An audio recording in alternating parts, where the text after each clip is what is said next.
नमस्कार, मैं हूं आपके साथ राखी लांबा और आप देख रहे हैं न्यूज एक्सप्रेस। नौकरी देनी तो है नहीं, उल्टा छीन लेनी है। 2 करोड़ नौकरी का वादा, लेकिन काम कम और बातें ज्यादा। राजधानी दिल्ली इन दिनों बारिश, लूटपाट, महिला सुरक्षा, अपराध इन सब से जूझ रही है। बची कुची कोर कसर अब रोजगार छीनकर सरकार पूरी कर रही है। जी हाँ, ये काम वही सरकार कर रही है जो रोजगार देने का वादा करके सत्ता में आई थी। आपको याद ही होगा, बीजेपी साल 2014 में जब सत्ता में आई तो रोजगार देने का वादा ही किया था। ये अलग बात है कि उसके बाद पेपर लीक हुए, नकल माफिया बाहें फैलाए, युवाओं के भविष्य को खा गए और मोदी सरकार सिर्फ वादे करती रह गई। दिल्ली में ऐसे हालात बन गए हैं कि लोग अपने रोजगार को लेकर चिंता में बैठे हैं कि ना जाने कब उनकी नौकरी छिन जाएगी। दरअसल बात ही कुछ ऐसी है कि राजधानी में अभी बीजेपी की सरकार है। केंद्र और दिल्ली सरकार मिलकर युवाओं को बेरोजगार करने पे तुल गए हैं। राजनीतिक दुश्मनी में लोगों का यानी कि जनता का घाटा हो रहा है। दरअसल केंद्र और दिल्ली सरकार मिलकर राजधानी में आयुष्मान आरोग्य मंदिर की शुरुआत कर रही है, या यूं कहें कि दिल्ली को मोहल्ला क्लिनिक जो दिल्ली में शुरू किए थे अरविंद केजरीवाल ने, उन्हें बदल रही है। हालांकि सरकार इसे मॉडिफाई करने का नाम दे रही है। केजरीवाल की स्कीम को बस किसी तरीके से अब बीजेपी बंद करना चाहती है, ये लोगों का कहना है, ये हम नहीं कह रहे। ये दिल्ली में मोहल्ला क्लिनिक में जो लोग काम कर रहे हैं वो कह रहे हैं कि कैसे उनसे वादे करके उनसे उनकी ही नौकरी छीनी जा रही है और पूरी साजिश चल रही है। दैनिक भास्कर के द्वारा की गई एक ग्राउंड रिपोर्ट में यह खुलासा हुआ। दैनिक भास्कर में जो खबर छापी है उसकी शुरुआत में लिखा है, सीएम मैडम आरोग्य मंदिर खोल रही हैं, हमें उससे कोई दिक्कत नहीं। हम बस यही चाहते हैं कि नया स्टाफ बुलाने की बजाय पहले हमें नौकरी दी जाए। हम फर्स्ट एड की ट्रेनिंग ली है, हमें प्रेफरेंस मिले। ऐसा नहीं है कि हम केजरीवाल के रिश्तेदार हैं या उन्होंने हमें नौकरी पर लगाया है। दीपक कुमार दिल्ली में मंगोलपुरी के मोहल्ला क्लिनिक में पिछले 6 साल से काम कर रहे हैं। वो समय पर सैलरी ना मिलने से परेशान है।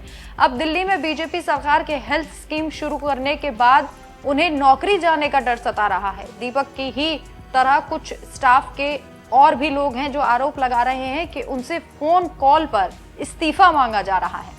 दरअसल दिल्ली में केंद्र और राज्य सरकार ने राजधानी में नई हेल्थ स्कीम आयुष्मान आरोग्य मंदिर की शुरुआत की है, जिसके तहत तमाम पुरानी डिस्पेंसरी जो है उनको मॉडिफाई करके आरोग्य मंदिर खोले जा रहे हैं। फर्स्ट पेज में 33 सेंटर खोले जा चुके हैं, इनमें स्टाफ की भर्ती हो गई है। इसी के साथ खबर यह है कि दिल्ली की सीएम रेखा गुप्ता हैं, उन्होंने मोहल्ला क्लिनिक के स्टाफ को भर्ती में प्राथमिकता देने का वादा उनसे किया था, लेकिन पुराने स्टाफ का कहना है कि अब वो अपनी बातों से मुकर रही हैं। आम आदमी मोहल्ला क्लिनिक यानी कि एएएमसी के संविदा डॉक्टर्स समेत बाकी के स्टाफ ने 28 जुलाई को इसे लेकर दिल्ली हाई कोर्ट में एक रिट याचिका दायर की है। आपको बता दें कि कर्मचारियों ने नौकरी से हटाने पर रोक और समय पर सैलरी देने की मांग की। स्टाफ का आरोप है कि हालात ऐसे बनाए जा रहे हैं कि स्टाफ खुद ही नौकरी छोड़ दे और मोहल्ला क्लिनिक जो है वो बंद हो जाए। दैनिक भास्कर ने जब वहां के लोगों से बात की तो वे क्या कहते हैं ये भी खबर में छापा गया है।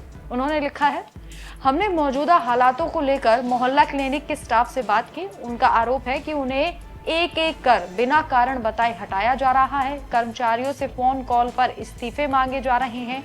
उन्हें लिखित आदेश भी नहीं दिया गया है। सीएम रेखा गुप्ता ने कहा था कि आयुष्मान आरोग्य मंदिर में मोहल्ला क्लिनिक का स्टाफ ट्रांसफर किया जाएगा, लेकिन अब हमसे जबरदस्ती नया MOU साइन कराया जा रहा है। उसमें लिखा है कि आयुष्मान आरोग्य मंदिर में नए स्टाफ की भर्ती होगी और उनके आते ही आपको हटा दिया जाएगा।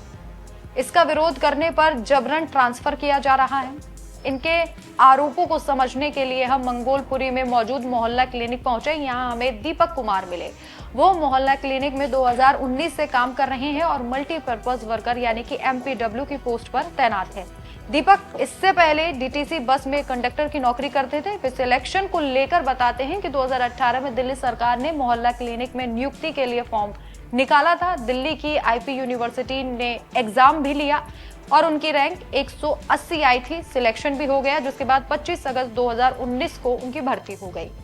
आप स्टाफ के दर्द से समझ सकते हैं कि स्टाफ का कहना है कि पहले ऐसा नहीं होता था, लेकिन अब यानी कि केजरीवाल के वक्त में सब सही था, लेकिन जब से रेखा गुप्ता सीएम बनी है तब नई नई चीजें आ रही हैं और चीजें खराब भी हो रही हैं। दीपक बताते हैं, पहले हमें अच्छी सैलरी मिल जाती थी, प्रति मरीज के 8 रुपए के हिसाब से हमें महीने का 30,000 रुपए तक मिल जाता था। अब किसी महीने 15,000 तो किसी महीने 10,000 रुपए ही मिलते हैं। वजह पूछने पर दीपक बताते हैं कि पिछले साल केजरीवाल सरकार ने नियम बनाया था कि एक दिन में एक क्लिनिक पर सिर्फ 150 मरीज ही देख सकते हैं। एक भी मरीज ज्यादा हो जाता है तो उसे लौटाना पड़ता था। इसी वजह से हमारी सैलरी भी कम हो गई, जबकि आयुष्मान आरोग्य मंदिर में स्टाफ की फिक्स सैलरी है, फिर चाहे एक ही मरीज क्यों ना आए। कुछ एमपीडब्ल्यू की तो 2000 सैलरी भी आ रही है। उनके लिए घर चलाना बहुत मुश्किल हो गया है। मेरा बड़ा परिवार है, माता पिता, बीवी और 2 बच्चे हैं, बच्चों की फीस भरनी है, बीमार माँ का इलाज भी कराना है। इतने पैसों में सब कर पाना बेहद मुश्किल है। ये स्टाफ अब समय पर सैलरी और इसके साथ ही अपनी नौकरी की गुहार लगा रहा है, जिसके लिए इन लोगों ने दिल्ली हाईकोर्ट का दरवाजा भी खटखटाया। यानी कि नौकरी देने की बात करने वाली सरकार, अब उसी सरकार से लोगों को डर है कि कहीं उनकी नौकरी छीन न ली जाए। खबर के अनुसार इन लोगों ने ये तक कहा है कि केजरीवाल के वो रिश्तेदार नहीं है, उन्होंने मेहनत से पेपर देकर नौकरी ली है, सैलरी किश्तों में आ रही है, जिससे वो परेशान है। इस खबर पर आपकी क्या राय है? हमें अपनी राय कमेंट करके जरूर बताएं।